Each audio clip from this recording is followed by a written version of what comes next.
তো ভিউয়ার্স আপনারা কেমন আছেন বন্ধুগণ? আজকের ভিডিওতে আমি আপনাদেরকে অ্যান্ড্রয়েড ফোনের একটা চমৎকার সেটিং সম্পর্কে কথা বলবো। আমাদের ফোনে অনেক সময় কি প্রবলেম হয় যে আমরা যখন কোনো অ্যাপ্লিকেশন ওপেন করি বা যখন আমাদের স্ক্রিনে কাজ করি, তখন আমাদের স্ক্রিনটা খুব স্লোলি কাজ হয়। আমাদের স্ক্রিনে অ্যাপ্লিকেশনগুলো খুব তাড়াতাড়ি টাচ হয় না। আমাদের স্ক্রিনটা স্মুথলিভাবে চলে না।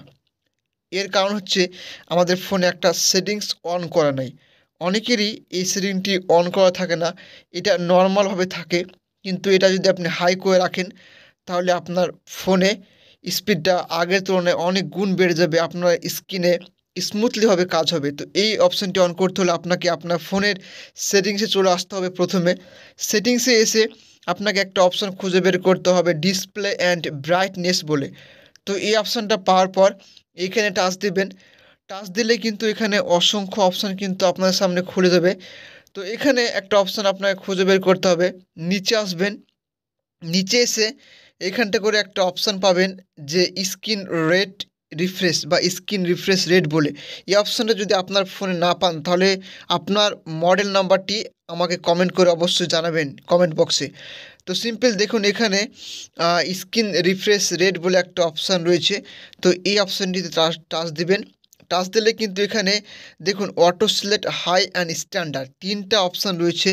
তো এখানে অনেকের ফোনে হয়তো অটো সিলেক্ট থাকে, অনেকের ফোনে হয়তো স্ট্যান্ডার্ড থাকে, কিন্তু হাই কখনো কেউ রাখে না। সে হয়তো বুঝতে পারে না বা হয়তো কোনো ক্রমে হয়তো এই অপশানটি পান না খুঁজে। তো অনেকের ফোনে স্ট্যান্ডার্ড বা অটো সিলেক্ট থাকে। তো আপনারা এটা কী করবেন, হাই রাখবেন। দেখুন এখানে রয়েছে refresh rate 90 HD for smoother animation and operation.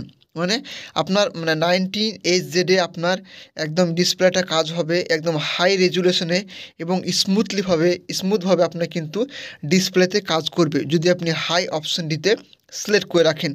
তো আপনারা অবশ্যই হাই অপশানে সিলেক্ট করে রাখবেন। আপনারা অটো সিলেক্ট করবেন না, স্ট্যান্ডার্ড করবেন না। হাই অপশানেতে সিলেক্ট করে রাখলে আপনার ডিসপ্লেতে স্মুথভাবে ফাস্টলি কাজ করবে। তো এই ছিল আজকে ছোট্ট একটা সেটিংস, অনেকটাই ভিতরে সেটিংসটি রয়েছে। যদি খুঁজে না পান তাহলে কমেন্টে আপনার ফোনের মডেল নাম্বারটি কমেন্ট করে বলবেন। তো এই ছিল আজকের ভিডিও। যদি ভালো লাগে তাহলে অবশ্যই এই সেটিংটি করে রাখবেন এবং চ্যানেলটিতে নতুন হয়ে থাকে চ্যানেলটিকে সাবস্ক্রাইব করবেন। Thank you so much. দেখা হবে পরবর্তী ভিডিওতে।